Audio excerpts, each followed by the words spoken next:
Hello everyone, welcome back to my channel. ഒരുപാട് health benefits ഒക്കെയുള്ള നല്ല സ്ട്രോങ് ആയിട്ടുള്ള ഒരു ചുക്ക് കാപ്പിയാണ് ഇന്നത്തെ വീഡിയോയിൽ ചെയ്യാൻ പോകുന്നത്. സാധാരണ നമുക്ക് ചുമയും പനിയും തൊണ്ടവേദനയും അതുപോലെ തന്നെ ഡൈജഷൻ റിലേറ്റഡ് ആയിട്ടുള്ള പ്രശ്നങ്ങളൊക്കെ വരുമ്പോൾ ഇതുപോലെ നല്ലൊരു ചുക്ക് കാപ്പി കുടിക്കുന്നത് വളരെ നല്ലതാണ്. അപ്പോൾ നമുക്ക് വീഡിയോയിലേക്ക് കടക്കാം. ചുക്ക് കാപ്പി ഉണ്ടാക്കാനായിട്ട് 2 ഇഞ്ച് നീളത്തിലുള്ള ചുക്ക് എടുത്തിട്ടുണ്ട്, ഇതുപോലത്തെ ഒരു കഷ്ണം. പിന്നെ നമുക്ക് കരിപ്പട്ടി വേണം, ഇതിന് ചക്കര എന്നും പറയും. ഇത് ഞാൻ ഗ്രേറ്റ് ചെയ്തിട്ടാണ് എടുത്തേക്കുന്നത് കേട്ടോ. ഇത് നമ്മുടെ ആവശ്യത്തിനുള്ള മധുരത്തിനനുസരിച്ചിട്ട് 3 4 അല്ലെങ്കിൽ അതിൽ കൂടുതലോ ടേബിൾ സ്പൂൺ എടുക്കാം. അത് ഞാൻ ഇടുന്ന സമയത്ത് ഞാൻ എത്ര ചേർക്കുന്നുണ്ടെന്നുള്ളത് പറയാം. ഇതാണ് സാധനം. അപ്പം ഞാൻ ഇതിൽ നിന്ന് ഗ്രേറ്റ് ചെയ്തിട്ട് എടുത്തു വെച്ചേക്കുന്നതാണ് ഇത്.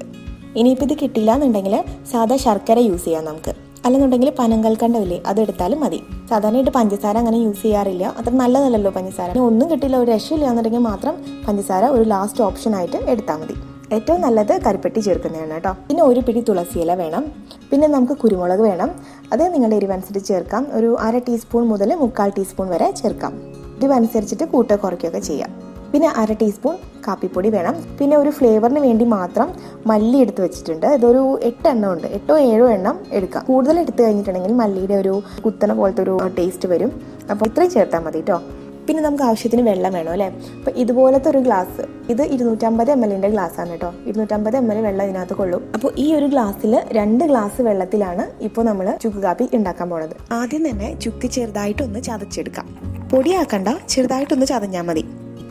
ഈ ഒരു പരുവത്തിൽ മതി. ഇനി നമുക്കത് മാറ്റി വയ്ക്കാം. ഇനി കുരുമുളകും മല്ലിയും കൂടിയിട്ട് ചതച്ചെടുക്കാം. ഞാനത് സെപ്പറേറ്റ് ആയിട്ട് ചതയ്ക്കണത് വെറുതെ കൊണ്ടല്ല, ഈ കല്ല് ഭയങ്കര ചെറുതാണ്, നിങ്ങളൊന്നിച്ച് ചതച്ചോളോ. ഒത്തിരി പൊടിയാക്കണ്ട, ഇത്രയും മതി. ചുക്കും മല്ലിയും കുരുമുളകും കൂടിയിട്ട് ചതച്ചെടുത്തിട്ടുണ്ട്. ഇതിവിടെ ഇരിക്കട്ടെ. ഇനി ഒരു സോസ് പാൻ സ്റ്റൗവിൽ വെച്ചിട്ട് അതിലേക്ക് 2 ഗ്ലാസ് വെള്ളം ഒഴിക്കാം. എന്നിട്ട് ചൂടാക്കാം. ഇതിലേക്ക് നമ്മൾ നേരത്തെ ചതച്ച് വെച്ച ചുക്ക് ചേർക്കാം. പിന്നെ 3 ടേബിൾ സ്പൂൺ അല്ലെങ്കിൽ 3-ൽ കൂടുതൽ നമ്മുടെ മധുരം അനുസരിച്ചിട്ട് കരിപ്പട്ടി ചേർക്കാം. കുരുമുളകും മല്ലിയും കൂടിയിട്ട് പൊടിച്ചത് ചേർക്കാം. നല്ല പോലെ ഒന്ന് മിക്സ് ചെയ്ത് കൊടുക്കാം. ഈ കരിപ്പട്ടി അലിഞ്ഞ് കഴിയുമ്പോൾ നമുക്കിതിൻ്റെ മധുരം അറിയാൻ പറ്റും. അപ്പോൾ ജസ്റ്റ് ഒന്ന് ടേസ്റ്റ് ചെയ്ത് നോക്കിക്കഴിഞ്ഞാൽ മധുരം പോരാന്നാണ് തോന്നണമെന്നുണ്ടെങ്കിൽ നിങ്ങൾ കുറച്ചും കൂടി ആഡ് ചെയ്ത് കൊടുക്കും കേട്ടോ. അതേപോലെ തന്നെയാണ് എരിവും. നല്ല പോലെ ഒന്ന് തിളക്കട്ടെ. ഇപ്പോൾ ഇത് തിളച്ച് വന്നിട്ടുണ്ട്. നമുക്ക് ഇതിലേക്ക് ഒരു പിടി തുളസിയില ചേർത്ത് കൊടുക്കാം. കൂടെ തന്നെ 1/2 ടീസ്പൂൺ കാപ്പിപ്പൊടി ചേർക്കാം. കാപ്പിപ്പൊടി നിങ്ങളുടെ കടുപ്പത്തിനനുസരിച്ചിട്ട് കൂട്ടുകയോ കുറയ്ക്കുകയൊക്കെ ചെയ്യാം കേട്ടോ.